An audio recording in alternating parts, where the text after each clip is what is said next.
Le magazine de l'économie, produit et présenté par Zeki Azak et Tahar Al-Almi. Bonjour, l'actualité en Tunisie reste dominée par la pénurie d'eau et ce malgré les pluies qui ont arrosé ces derniers jours quelques régions de notre pays. Nous savons tous que notre pays a un climat aride à semi-aride, donc l'eau n'est pas abondante ou du moins n'est pas assez pour dire que nous sommes à l'abri de problèmes de manque d'eau. Et c'est le cas cette année, en tout cas spécialement, avec des coupures régulières d'approvisionnement en eau potable, notamment des régions entières où le rationnement a été institué, en attendant manifestement que tout le pays soit placé sous le régime du rationnement. La production agricole cette année en a été affectée aussi. Le pouvoir public explique ce manque hydraulique par l'absence de pluie ces 2 ou 3 dernières années. Certaines voix accusent plutôt les autorités de négligence et de ne pas avoir mené les politiques de mobilisation et de gestion des eaux à temps. Pour mieux cerner la problématique, nous avons opté à en parler avec un spécialiste, Ayad Zahar, qui est hydrologue. La première question est très rapidement, on aimerait bien avoir une petite idée sur les disponibilités en eau dans notre pays. Le sujet, c'est plutôt pourquoi ces problèmes de manque d'eau, de pénurie, etc. Éventuellement des solutions. Ayad Zahar. Pour cette question de la ressource, déjà, en abondance, nous avons de grandes quantités de pluie que la Tunisie reçoit annuellement, aux environs de 33 milliards de mètres cubes d'eau, ce qui n'est pas négligeable. Par contre, nous avons de fortes contraintes sur ce qu'on appelle l'eau bleue, c'est-à-dire l'eau qu'on peut capter dans des ouvrages hydrauliques type barrage ou forage. Là, nous sommes environ à 4,8 milliards de mètres cubes. Donc c'est ce ratio qui est un petit peu le facteur de stress. De forte abondance de pluie, malgré l'aridité du climat, bien sûr, mais en tout cas en quantité d'eau verte qu'on appelle, nous en avons beaucoup. C'est ce qui fait de la Tunisie le pays de l'olivier d'ailleurs, on peut en revenir, donc c'est parce qu'il pleut. En revanche, l'eau ne coule pas dans nos ouettes, comme on dit, ce ne sont pas des rivières, malheureusement pérennes. Oui, tout à fait. Et c'est ce qui fait que la ressource à mobiliser se trouve beaucoup plus rare. Et ce ratio de 4,8 milliards par rapport à 33 milliards qui fait toute la différence entre l'eau verte et l'eau bleue. Donc le reste, excusez-moi, Ayad Zahar, est perdu. Le reste, une partie va vers une grande partie, exactement, une grande partie s'évapore ou repart vers la mer. Vers la mer, voilà. Donc, étant au sud de la Méditerranée, contrairement à son nom, elle ne tempère pas tellement le climat pour les pays du sud, plus pour les pays du nord. Et donc, la rive sud de la Méditerranée, l'Algérie, c'est à peu près le même cas. Nous sommes tous sous une contrainte d'une forte aridité. Et ça, cette aridité se ressent dans les ouettes qui sont souvent à sec. Donc, nous devons mobiliser l'eau, la stocker une bonne partie de l'année pour pouvoir l'utiliser avec intelligence sur le reste de l'année. Et je n'ai pas dit avec rationnement, j'ai dit avec intelligence. Avec intelligence, tout à fait. Tout l'enjeu est là. Donc, mais quel est le problème en Tunisie? Pourquoi? Et cette année particulièrement, nous souffrons de manque d'eau, de pénurie d'eau, des régions entières qui ne disposent pas d'eau tout le temps, donc des régions côtières, notamment des zones touristiques. Nous savons l'importance du tourisme et on est en train de faire des efforts énormes pour ramener les touristes dans notre pays et il n'y a pas d'eau. Je dirais il y a 2 problèmes. Oui. Il y a un vrai problème, lequel? C'est celui de la ressource et il est de fond. C'est-à-dire que nous avons vu venir ce problème-là, nous spécialistes. Et je ne dirais pas décideurs, parce que le décideur, malheureusement, ça demanderait... moi, j'avais dit à un moment donné, il y avait un secrétaire d'État à l'hydraulique. Oui, et je crois que dans le nouveau gouvernement, il y aura un secrétaire d'État à l'hydraulique. J'espère qu'il va remplir son rôle. Il faut, dans le secteur de l'eau, un monsieur orchestre. Oui, eau. Carrément, oui. Qui soit dans la planification et la gestion de la ressource en eau sur 365 jours. C'est indispensable dans un pays aride. On a été défaillant au niveau de la décision, parce qu'il n'y avait pas de pilote dans l'avion. Un avion se pilote automatiquement lorsque la météo est claire, et se pilote manuellement lorsque la météo présente est défavorable, bien sûr. Très défavorable. Le pilote reprend les commandes, et le commandant de bord, il est là pour ça. C'est pareil pour le secteur de l'eau. Oui. Donc les 5 ou 6 dernières années, il n'y avait pas de pilote dans l'avion. Ça, je le dis très clairement. Dans tous les secteurs, malheureusement. Tout le pays. Voilà, c'est à l'image de beaucoup de choses qui n'ont pas tourné comme il fallait. Bon, je ne veux pas rentrer dans des considérations. Moi, je dirais les 5 ou 6 dernières années, les choses n'ont pas été claires. Voilà la situation. Il y a aussi des programmes qu'on aurait dû lancer. Il y a 5 ou 6 ans qui étaient dans le pipe, comme on dit, qui étaient dans les études étaient faites. On avait Eau 2030, Eau 2050, une vision stratégique. Et le secteur de l'eau, on doit être toujours très visionnaire. Oui. Et à long terme, on ne peut pas raisonner en planification quinquennale. Parce que c'était prévisible, en fait. C'est prévisible. Oui. Je vais vous dire, techniquement, et je veux le dire à tous nos auditeurs et tous les Tunisiens qui nous écoutent, on avait ce problème-là il y a une dizaine d'années, c'était une semaine de soudure, comme on dit, c'est-à-dire une semaine de flux tendu. Ça a commencé à être visible sur une semaine, ensuite 2 semaines, ensuite 1 mois, 2 mois, 3 mois. Maintenant, c'est toute la saison estivale. Et donc, on avait vu s'ouvrir cette brèche dans notre système hydraulique. On l'a vu s'ouvrir et nous sommes des spécialistes. Nous savons très bien techniquement ce qu'il faut faire. C'est-à-dire qu'il aurait fallu équilibrer la ressource. Et nous avons un bureau de planification des équilibres hydrauliques logé au cabinet du ministre. Mais je considère que ce bureau-là, sans la décision, et la décision doit être une décision de hauteur de vue. Nous avons eu un excellent ministre de l'Agriculture, hélas, qui est décédé à l'air. C'est là, ça dans la semaine, qui était visionnaire. Oui, mais je le dis comme ça. Oui, bien sûr. Oui. Et à qui a succédé, c'est Amr Houcheni. Voilà. C'est un grand spécialiste de l'eau. Ces gens-là, c'était pour eux parfois des nuits blanches, parce que la décision se prenait, l'eau n'attend pas, l'horaire administratif se prenait parfois très tard dans la nuit pour savoir verrouiller un barrage ou ouvrir un barrage en situation d'extrême, sécheresse ou bien inondation. Alors, je ne vais pas jeter la pierre parce que je suis dans le secteur de l'eau et je considère que tout le pays a été plus ou moins défaillant ces 5-6 dernières années. Il est temps, dans le secteur de l'eau, maintenant, c'est le secteur qui est révélateur d'un certain manque de vigilance. Il est temps que dans ce secteur, on puisse reprendre les commandes, comme je disais, comme un commandant de bord, qu'on puisse remettre une stratégie, une vision et puis une gestion. Et cette gestion doit être une gestion proactive. C'est-à-dire excusez-moi, mais au niveau de la mobilisation, est-ce qu'il y a un travail à faire déjà avant l'exploitation et la distribution par la suite? Je vais vous dire, il y a d'abord de gros ouvrages à faire. Qui n'ont pas été faits. Qui auraient dû être faits, qui sont étudiés. Je sais qu'il faut trouver du financement et je sais que le pays a des difficultés maintenant à tous les niveaux, mais c'est-à-dire que le retard aussi s'en ressent là. C'est-à-dire nous avons fait par exemple des études sur le transfert des eaux du Nord vers le centre. Et donc, le fameux canal Majel d'Akaban date des années 80. Absolument. Oui. Il est vétuste, il est calibré dans les années 80. La population aujourd'hui n'est plus la même. La démographie, la démoéconomie, c'est-à-dire la démographie aussi, le tourisme, le secteur économique. La demande est plus forte. Et cette demande étant plus forte, si vous avez le même canal, tout le monde comprendra que ce canal, dans les années 80, est insuffisant aujourd'hui. Sans faire de calcul hydraulique, on comprendra que c'est insuffisant. C'est logique, oui.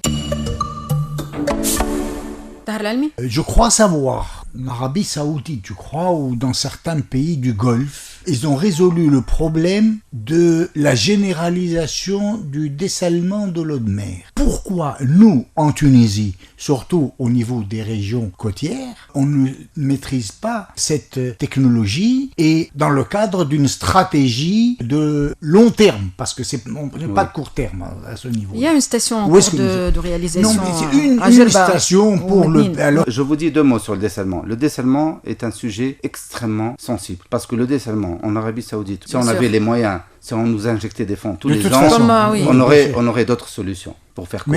Et l'Arabie Saoudite, je vais vous dire, le dessalement est une question non pas technique, mais énergétique. Je vais vous surprendre. Le dessalement est une vraie question d'énergie et non pas une question de technicité. On sait faire le dessalement. Techniquement, il n'y a plus rien à apprendre. On sait le faire, on sait par différentes techniques faire du dessalement. Ça reste très énergivore. Et vous connaissez la situation énergétique de la Tunisie. Il faut passer au solaire ? Au solaire, justement. Alors, c'est ça le problème du pays aussi, c'est notre problème. Alors, je rebondis sur ça. Le solaire, c'est bien les 3 ou 4 projets qu'on veut lancer de dessalement en Tunisie. L'actuel projet Zarat ou bien le projet de Gebs, c'est le projet de Jerba ou du côté de Sfers. En tout cas, de Sfers vers plus au sud. En tout cas, c'est des projets qui verront le jour, qui sont dans le pipe, qui ont du retard pour le même contexte conjoncturel de la Tunisie, mais qui sont dans le pipe. Je n'ai pas de doute que ces projets... Alors, ces projets-là se feront avec un effort d'énergie renouvelable. Sinon, bien entendu, on n'aura pas un potentiel de dessalement important. Donc, il y a quelque chose très spécifique à la Tunisie. Un équilibre à faire. Et spécifique à la Tunisie. L'Algérie brûle du gaz. L'Algérie est plus en avance sur le dessalement. L'Algérie brûle du gaz. Donc, moi, j'admire ce que fait l'Algérie sur ce plan-là. Parce qu'ils avaient un très grand problème d'eau à un moment. L'eau était rationnée. Ils l'ont toujours. Et mais beaucoup moins, paraît-il. L'Algérie n'avait pas... Elle a résorbé ces problèmes d'eau potable en zone urbaine et dans la capitale ces 10 dernières années. C'est-à-dire qu'on avait de l'avance, on était pris comme modèle. Absolument. La Tunisie, je vais vous dire la fierté de la Tunisie. Moi, j'étais dans plusieurs congrès. dans différents pays. Et j'ai la fierté de le dire comme ça pour les Tunisiens et pour la Tunisie, pour ce que nous faisons.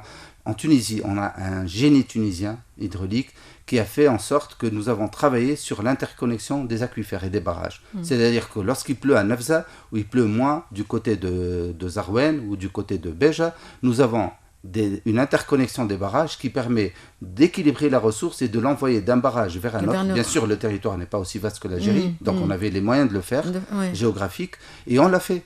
Et ça, c'est du génie tunisien, c'est-à-dire on est capable, et le Tunisien ne le verra jamais à son robinet, de transvaser de l'eau d'un barrage à l'autre pour amener de l'eau vers des régions de plus en plus éloignées. Et Sfax qui boit à 50% de l'eau potable qui vient du nord, certains peut-être ne le savent pas, c'est parce que nous avons mis cette interconnexion des barrages. Et les Algériens, à un moment donné, sont venus voir chez nous comment on arrive à équilibrer la ressource d'un barrage à l'autre. L'idée est simple, c'est que pas une goutte d'eau ne doit aller vers la mer. On doit pouvoir la récupérer dans un barrage qui a reçu moins de pluie cette année-là. Et la pluie n'est pas régulière sur les tout le territoire. Voilà. Tout à fait. Donc nous, ça c'est très très tunisien. Et c'est ce que j'allais dire, c'est ce qu'on vend. On a une grande expertise. Il faut savoir aussi que les ingénieurs tunisiens, malheureusement maintenant, on développe beaucoup l'Afrique. Non, c'est encore le cas. Par contre, l'ingénieur tunisien est demandé. Non, je veux dire, c'est plus le cas. C'est-à-dire nous, heureusement, on n'a pas perdu nos compétences. Mais je veux dire malheureusement pour le pays parce qu'on ne profite pas de nos propres compétences vu effectivement la situation de notre pays depuis 5 ou 6 ans maintenant. C'est une très bonne question ça. Voilà. Si vous, un excellent commentaire, mais j'ai envie de mettre un petit peu votre bémol. Mon bémol. Je vous ai dit qu'on est très demandé à l'international. Et ça je le dis d'une façon claire, les ingénieurs tunisiens ou les compétences tunisiennes sont sur ce domaine, en tout cas celui que je connais, nous sommes très demandés. Parce que la Tunisie a fait de grands pas dans ce domaine-là. Il reste qu'en Tunisie, il y a une frustration, je vous ai dit, des dernières années, c'est-à-dire que le politique, entre guillemets, et je ne dis pas tel ou tel parti. Oui, non, on n'entre pas dans ces considérations. C'est-à-dire que quelque part, in fine, et c'est en ça que je parle de commandant de bord, in fine, il faudrait qu'il y ait un monsieur hydraulique, un monsieur planificateur, un monsieur organisateur des équilibres hydrauliques. Chargé uniquement de l'hydraulique. Et je vais vous dire, il y a 20-30 ans, ça se faisait par téléphone et pas par ordinateur. Aujourd'hui, c'est beaucoup plus simple. Le décideur n'a qu'à regarder son écran. Il n'a qu'à regarder l'écran. Il a une aide à la décision exceptionnelle. Il n'a qu'à statuer, qu'à dire oui, allons-y dans ce sens, ou faisant des réserves avant la saison estivale. Prenons nos précautions avant les mois de juillet et août et on verra moins de pénuries. Par exemple, en 2016, ça n'a pas été fait. Alors que nous savions qu'il y avait un déficit pluviométrique cette année spécialement, et un peu l'année dernière. Et d'ailleurs, voilà. Laissez-moi vous dire, moi j'ai pas aimé, et ça je vais le dire, j'ai pas aimé le commentaire qui a été fait par les décideurs de ce secteur-là cet été-là, particulièrement en disant il n'y a pas de pluie. Il n'y a jamais on n'a pas eu de pluie en juillet-août. Depuis belle lurette. La Tunisie n'est pas. Il pleut pas en été. Tunisie, donc l'argument ne tient pas. J'aurais préféré qu'on dise on a des retards sur notre infrastructure, sur nos projets, parce que la Tunisie passe par ce que je vous dis là, ce qui est la stricte vérité.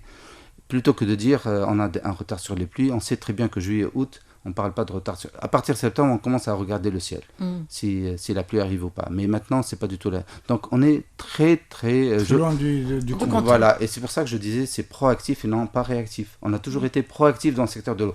Chaque fois qu'on est proactif et qu'on planifie l'avenir techniquement... Pas de problème.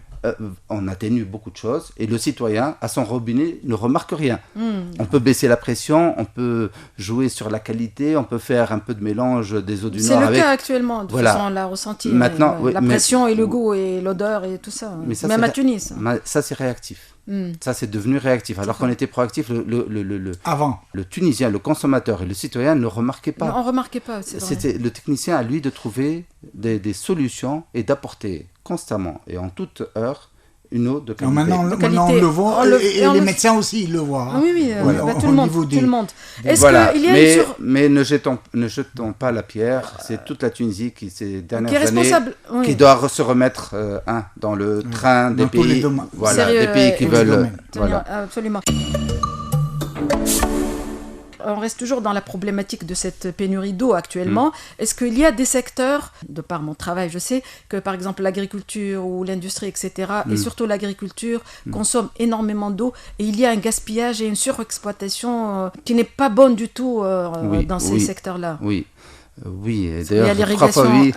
Oui. On sait pourquoi. Parce que j'étais il y a 2 ans sur un grand projet sur les 3 barrages du Kirwani. Ces barrages, il y avait un qui était à sec, c'est le barrage sur le Marguerite, l'Ahouer. Il y avait Nebhana qui était presque à sec, et cette année, Nebhana est à sec. C'est pour ça qu'on a des problèmes sur le Sahel, qui a toujours fait tampon, qui a toujours permis d'équilibrer sur la saison estivale.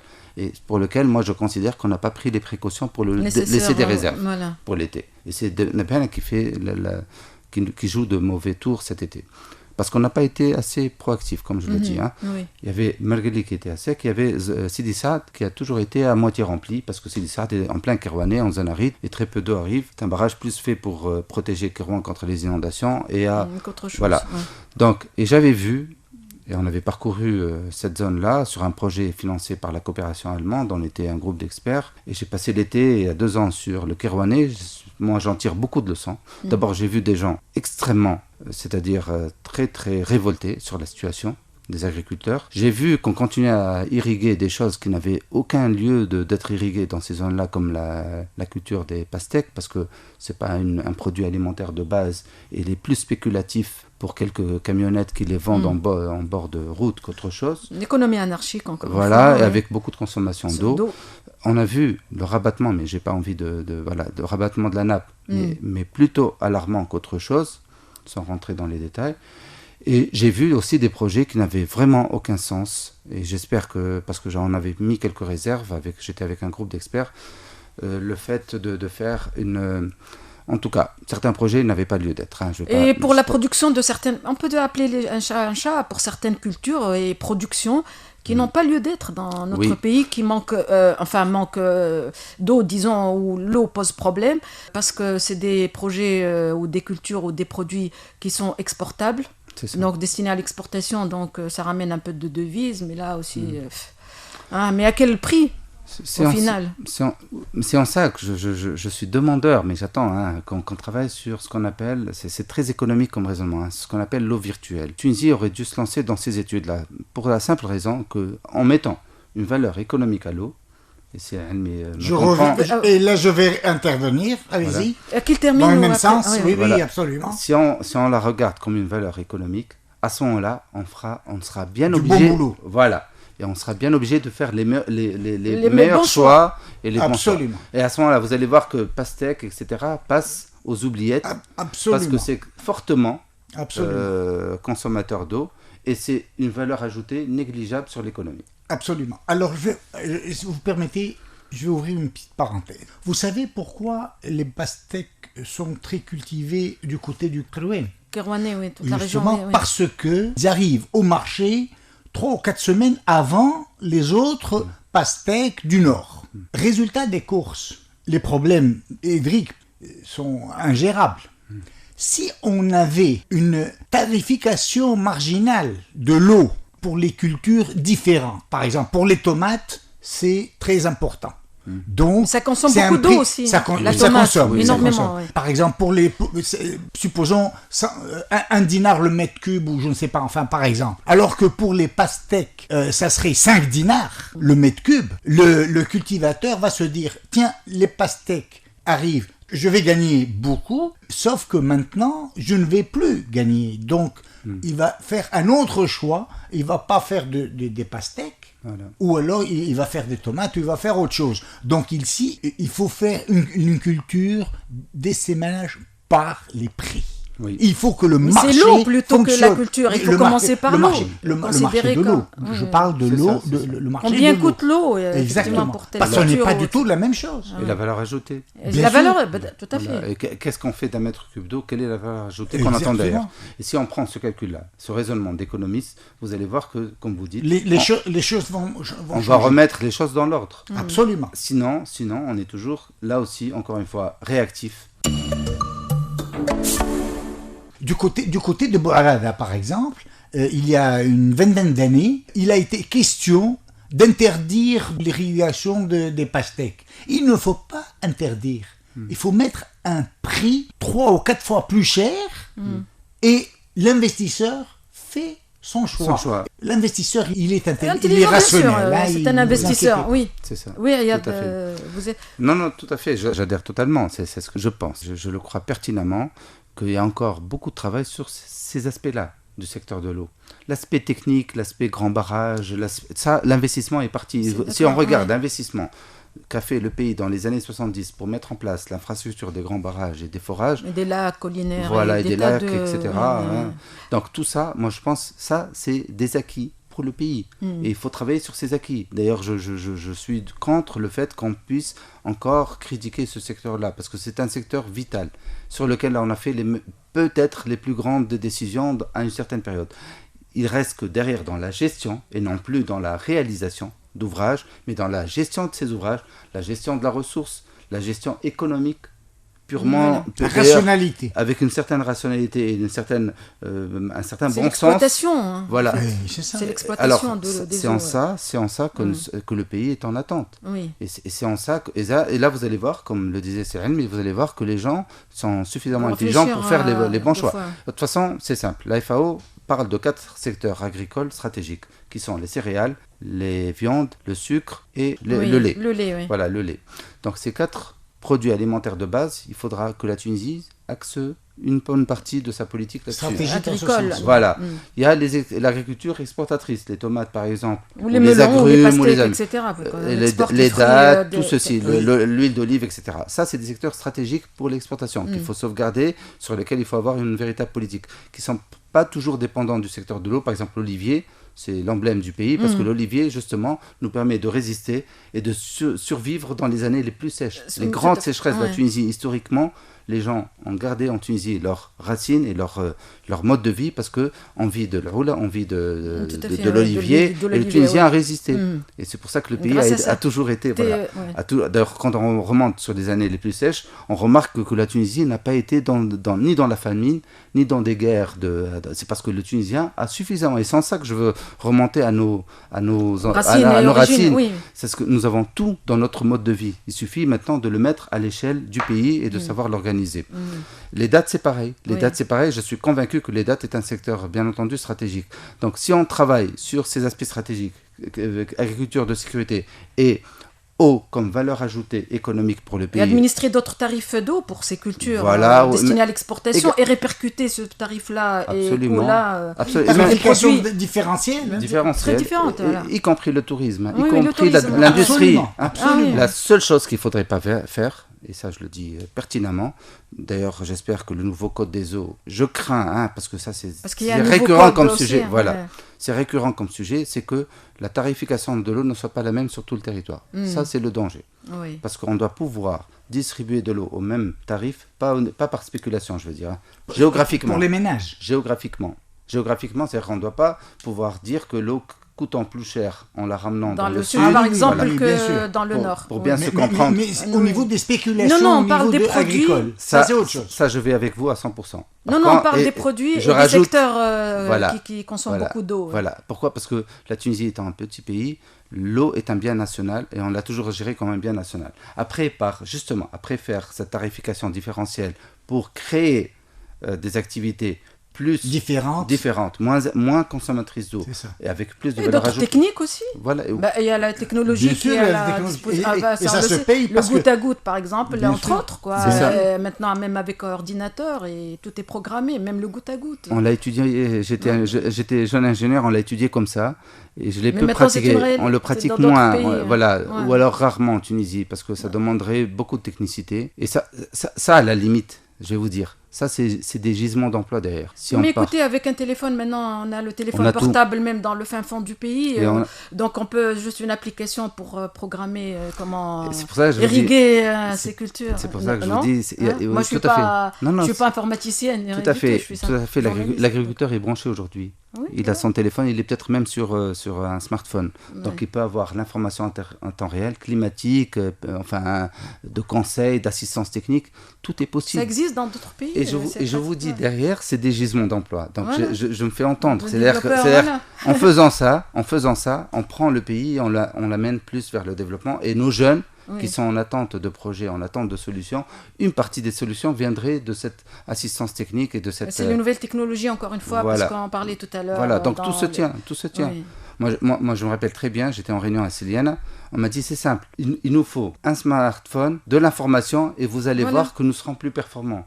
Donc les jeunes, ça revient pas très très cher en voilà. fait.